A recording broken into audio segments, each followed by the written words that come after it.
You're accused of violating the conditions of your parole, specifically condition number 4, which states you were involved in criminal activity as evidenced by your arrest on April 8, 2024 by Harahan Police Department for domestic abuse battery, strangulation, and domestic abuse child endangerment. So how do you plead to violating condition number 4? Not guilty. Then we have condition number 6. It says you failed to show written proof of employment. How do you plead, guilty or not guilty? Not guilty. Not guilty. Guilty. Okay. And the next one is number 10.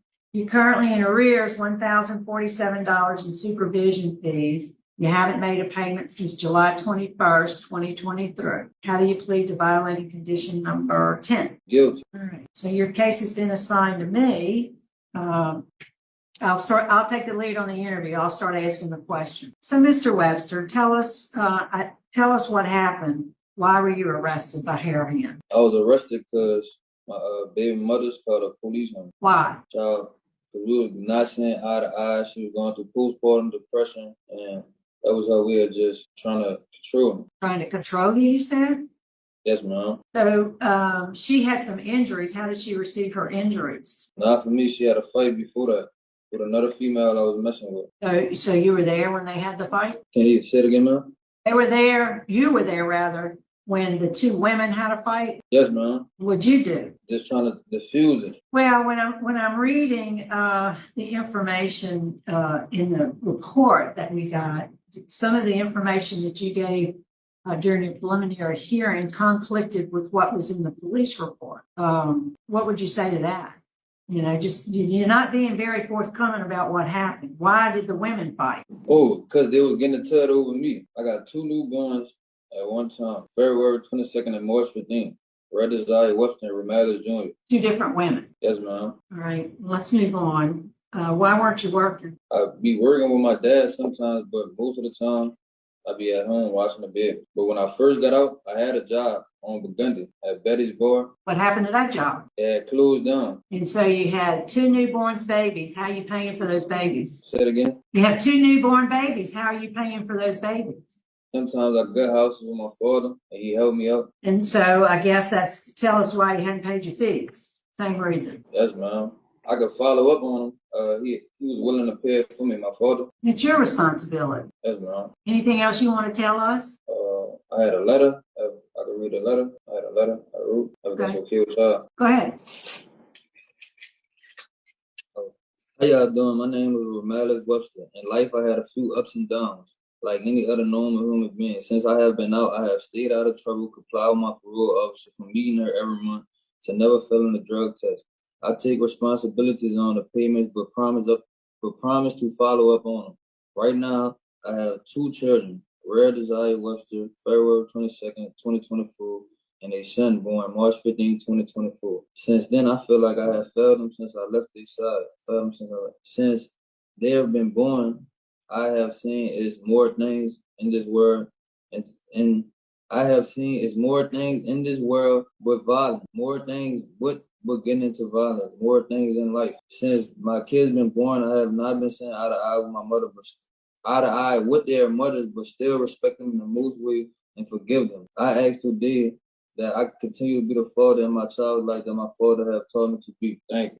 All right. And you mentioned you don't see eye to eye with the children's mothers, but you forgive them. Is that what you said? Yeah, I said we don't be saying eye to eye, but I still forgive them for all the stuff they put me through. I respect them in each way. All right. Okay. I don't have any other questions. I want to defer to my colleagues. Well, I don't really have any questions, but I just want to let you know that you say you were there and broke up the fight, but the video of the fight doesn't show you nowhere around there. So I got to believe the video on that. Same thing. Then we got also a statement that Ms. Jones provided pictures with a text, and that he beats me every day, held a gun to my face, pistol whipped me, busted my baby's lip. I'm afraid for my life. And he said that if I put him in jail when he bonds out, that he'll kill me. I'm scared. And the picture of the baby with what appears to be a cut to his lip. The evidence provided regarding the allegation. Thank you. Miss Jones, is there anything you'd like to tell us? Can you hear me?